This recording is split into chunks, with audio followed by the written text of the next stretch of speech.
how do we know what point at which a child really needs professional help, where this goes from something we're all kind of struggling with but managing to my child really needs more support right now?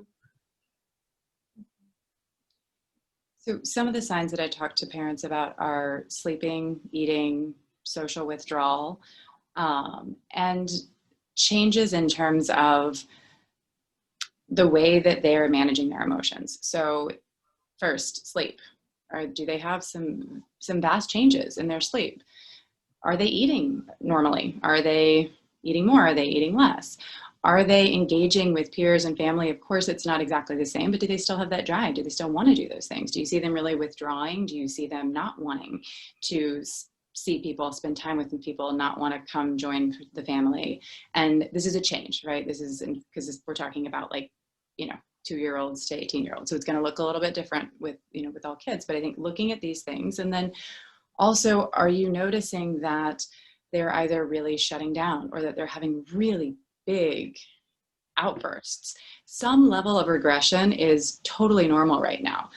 Kids are stressed, and when we are stressed, kids kind of act out visibly sometimes the way that we feel internally, right? Like if we could see what we felt, it maybe would look like what our kid is doing in that moment, especially younger ones. So knowing too that some level of regression, if a kid was completely toilet trained and they're regressing a little bit, if there were kids who have mastered certain things and they're struggling with it, some level is normal. If you are that gut, that Margot talked about before, that's really important for a parent too. Like if you just feel like something is really off, it's worth having it checked out. Mm-hmm. And I'll add to that. I wouldn't just only look at the child and the child's behavior.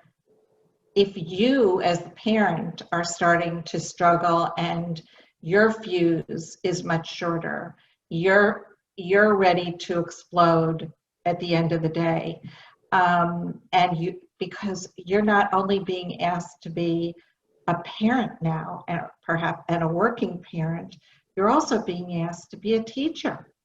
So clearly, your demands are much greater. And if you're finding that you're much more frustrated with perhaps even the same levels of behavior that your child is exhibiting from last year, then you may need help as a family, or you may need help as a parent.